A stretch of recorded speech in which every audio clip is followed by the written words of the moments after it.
Flashback. কি বলছিলে? ফেসবুকে ভিডিও করে কি লাভ? এটা আমার প্রথম পেমেন্ট, তাও তো আবার 10%। 90% এখনো ব্যাংক অ্যাকাউন্টে। আমার গ্রুপের টাকাটা কোথায় গেল রে? এখানে তো নেই, ব্যাগেও তো নেই, তাহলে কোথায় গেল?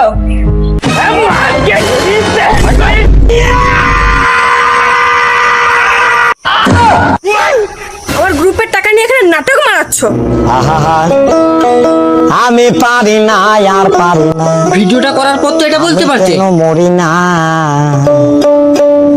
আজরাইল কি চিনে না আমারে গো, আমি পারি না, আর পারি না।